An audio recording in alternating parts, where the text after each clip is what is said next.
Everybody is awful these days. It's enough to make anyone crazy. Everybody just yells and screams at each other. Nobody's civil anymore. Nobody thinks what it's like to be the other guy. Joker is right. Our 21st century society is one that's deeply rooted in greed, self-serving behaviors, and indifference to others.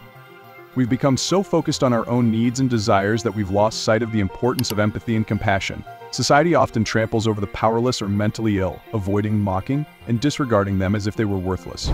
The rich, on the other hand, are often elevated to near saintly status, even if they're completely undeserving. The Joker's film highlights this societal hypocrisy. Despite Arthur's struggles and mental health issues, people were quick to judge him harshly. Instead of offering support or understanding, they chose cruelty. This shows how society can be quick to judge others, and how the powerful can manipulate the narrative to suit their own agendas. Arthur was a product of society. He was shaped by the world around him, and the Joker was a result of that. And you know what? I can't blame him for becoming who he did. But are we really becoming less civil as a society? It's a question worth exploring. This decline in civility isn't a new event. Throughout history, great civilizations have fallen due to a lack of empathy and compassion. The Roman Empire, for example, was known for its cruelty and indifference to the suffering of others. This ultimately led to its downfall. Closer to our time, the French Revolution was fueled by a sense of injustice and inequality. The people of France had become so fed up with the oppressive rule of the king that they were willing to resort to violence to achieve their goals. In the United States, we have seen a big difference in political views and a decrease in respectful conversations. Donald Trump was grazed by a bullet fired from the rooftop.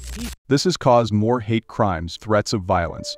Increasing political division is making it harder for people to find common ground. This can lead to more arguments and less civil conversations. The rise of social media has played a significant role in the decline of civility. These platforms have created echo chambers where people only hear their own opinions, which can lead to polarization and a lack of understanding of different perspectives. Finally, the decline of civility is partly due to the loss of trust in our institutions and in each other. When we don't trust our leaders or our neighbors, it's easier to become cynical and resentful. The consequences of this decline are far-reaching. It can lead to violence, social unrest, and a breakdown of society. It can also hurt our mental health, as it can lead to feelings of isolation, loneliness, and despair. When we don't treat each other with respect, we're less likely to work together to solve problems.